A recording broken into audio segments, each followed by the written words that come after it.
Hello. Title of today: Expect the Unexpected. 5th 10th 2023.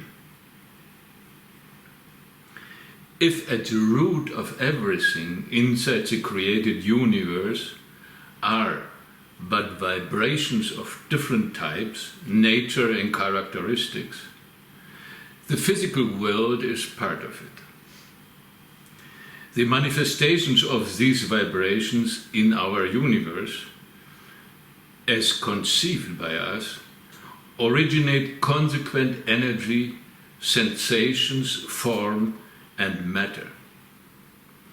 They are building or appear to belong to one of the fields where the Supreme is playing with him, herself.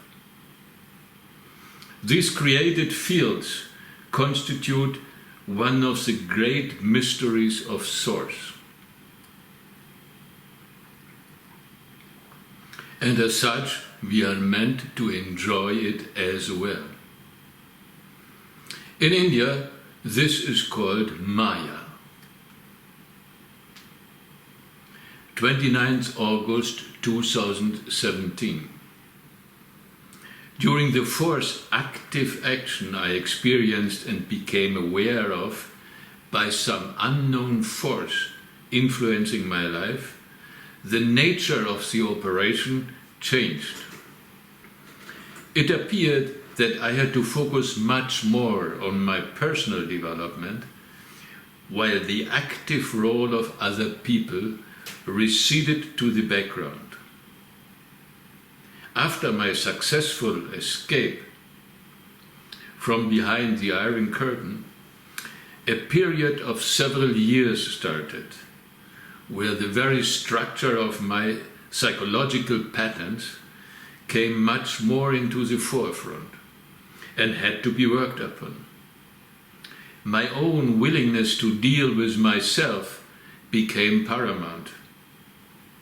It appeared to me that up till this point of time, mostly an intense accumulation of strange energies had been helping me in order to reach certain conditions necessary for enabling me to progress by overriding my limitations and resistances.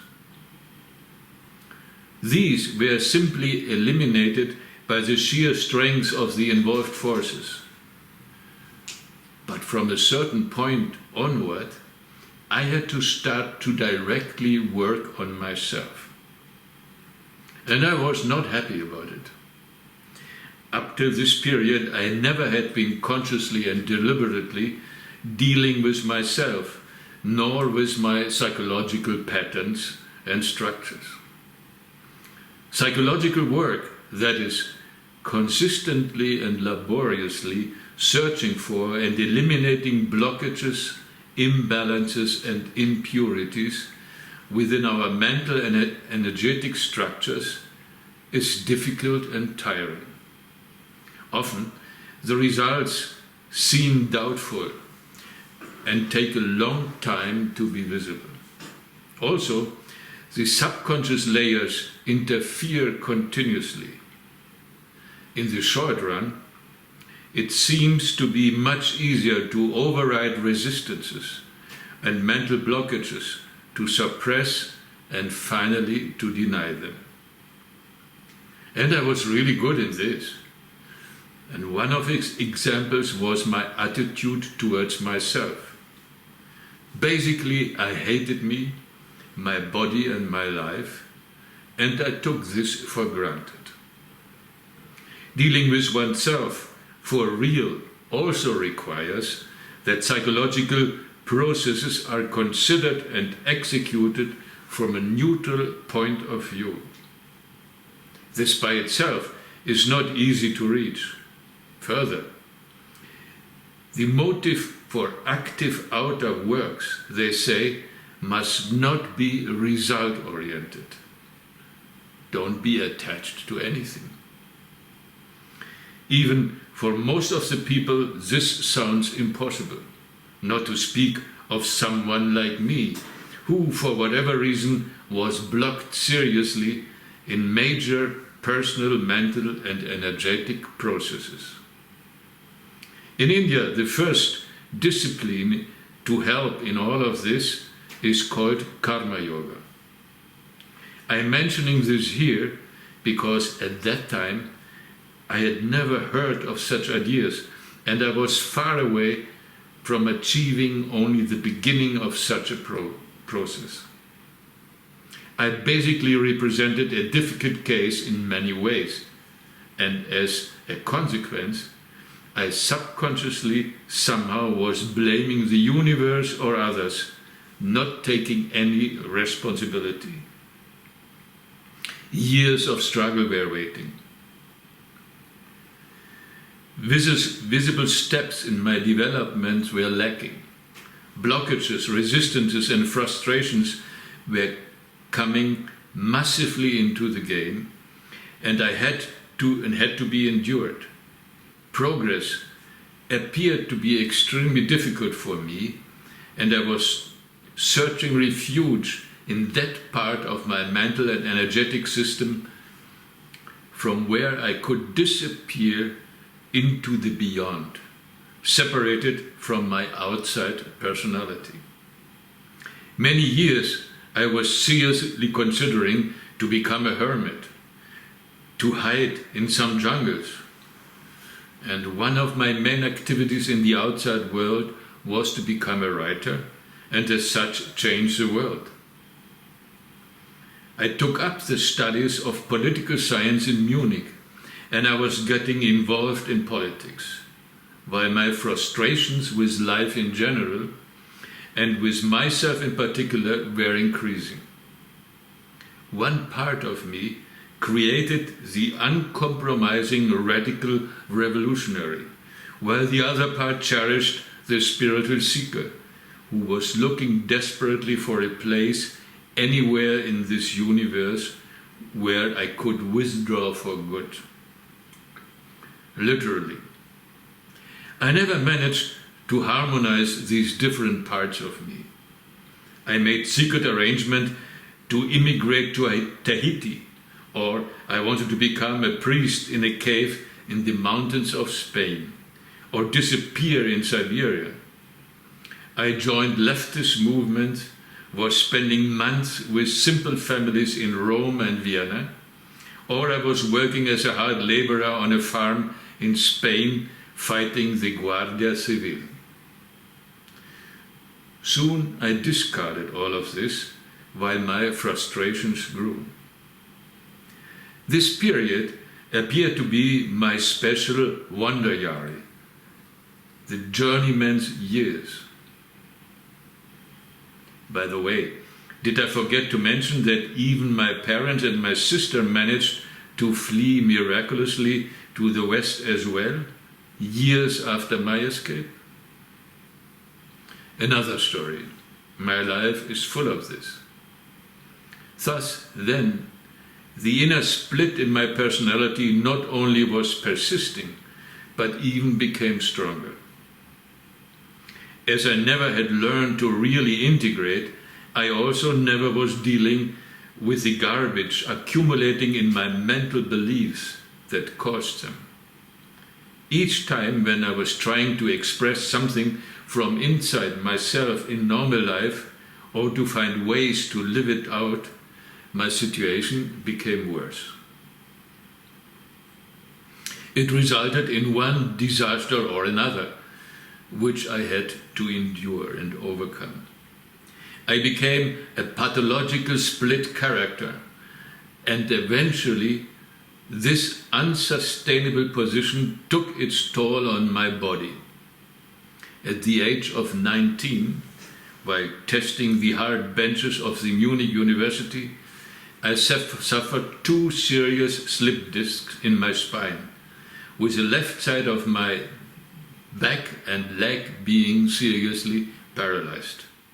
My mother, as a medical doctor, recommended surgery, but I refused, and soon I believed to be a failure, a misfit by nature, becoming something like a handicapped person, a cripple, unable to lead a normal life or to have sex and children or a career.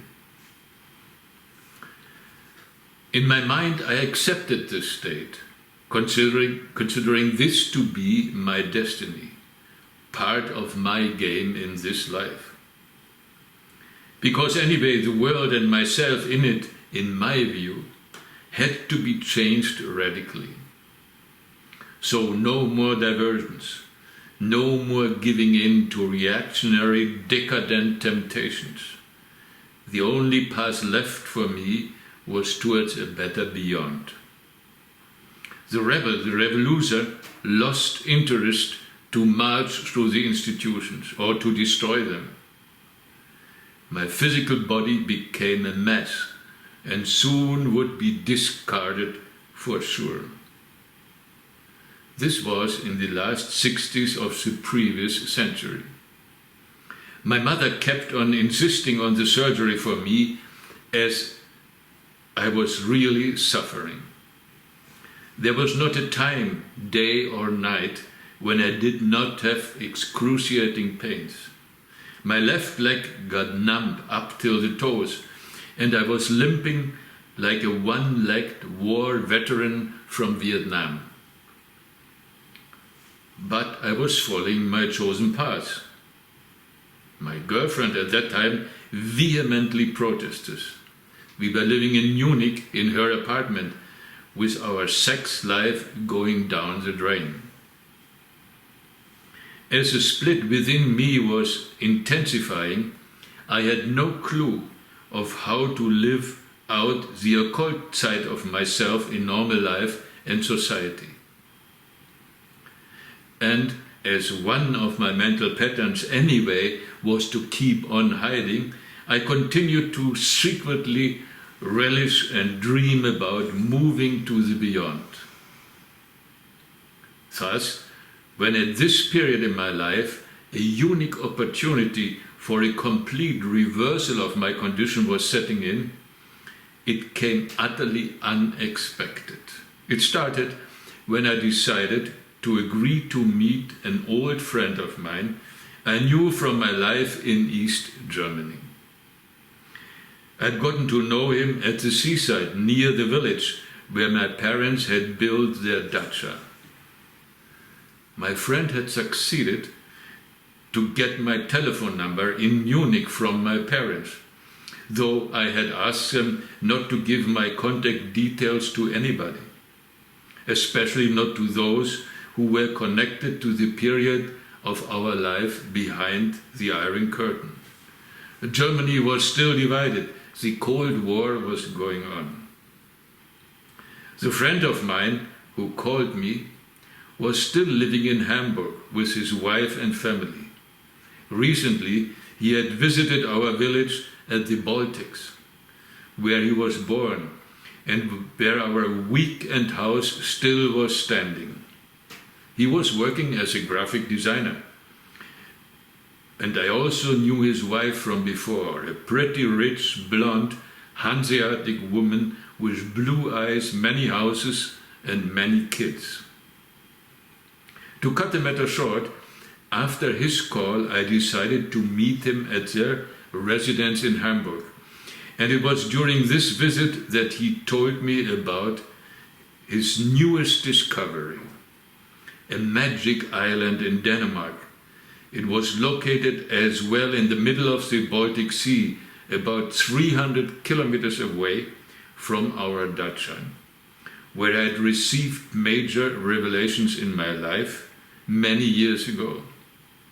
My friend claimed that he had not seen any place in this world as beautiful and as similar to the area where he was born and where both of us had gotten major inspirations. I was not to miss the opportunity to visit the island.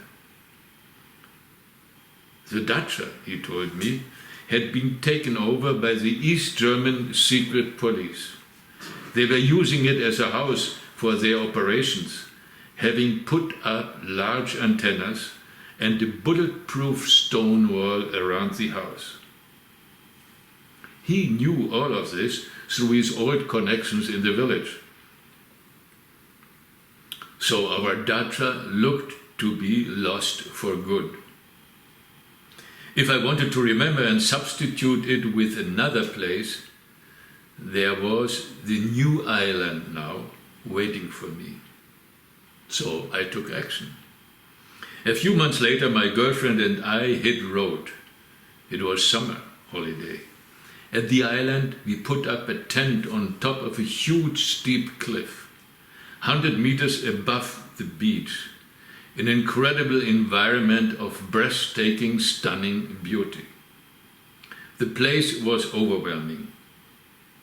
The tales of my friend proved to be true and real, yet only I knew what it really meant for me to be there. Within a few days, I dived into another world, accessing areas I was dreaming of deep within me all the time.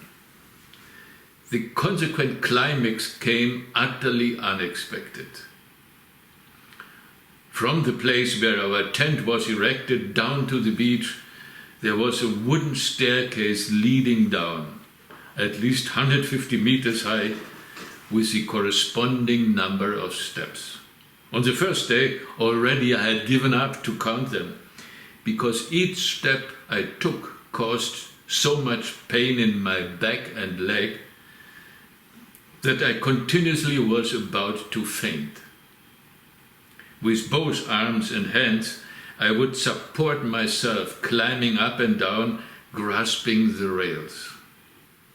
I was doing this twice a day, in order to enter down at the beach a pristine, shockingly untouched paradise of an ancient landscape.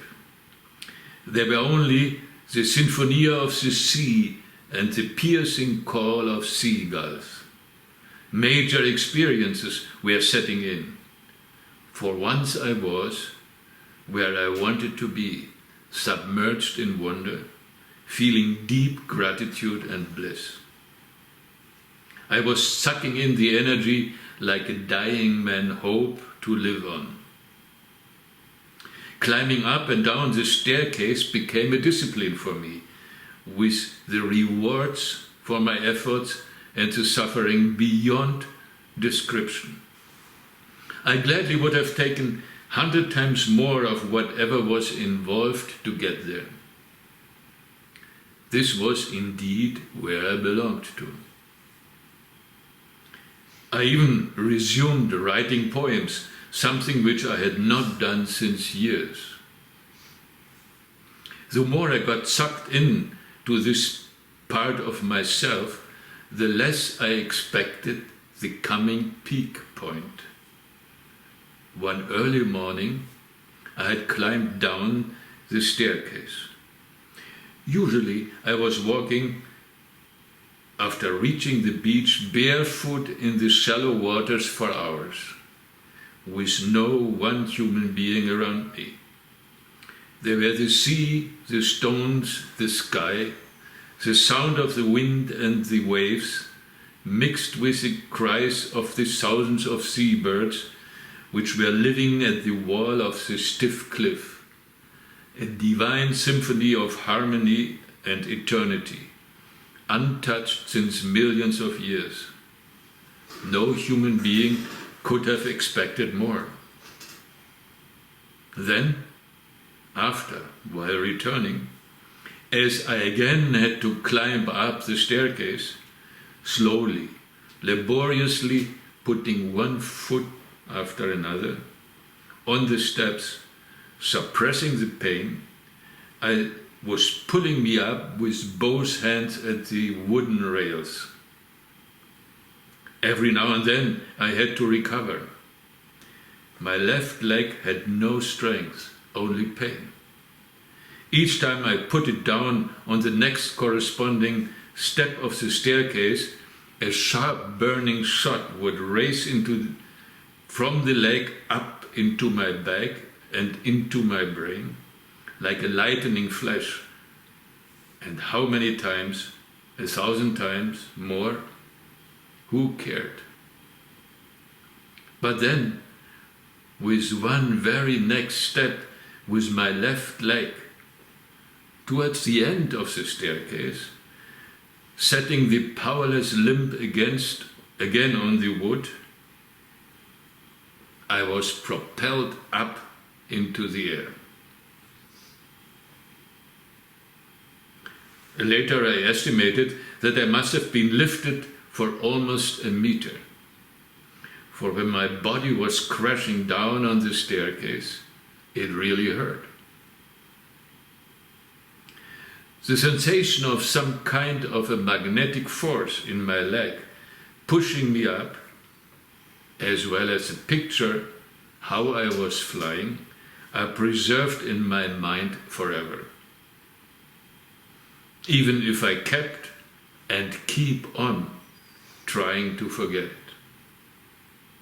There I was, spread out on the staircase, completely gone, under severe shock, with wild thoughts in my brain, understanding nothing. Fully disoriented, gone, full stop, period. I was lying there for about an hour, heavily panting, and when I could start thinking again, my first thought was that I had gone nuts. And my second thought, after 1 hour lying there, was that now I had to find out by all means, at all costs, what had happened, and that I never would cease to search until I succeeded.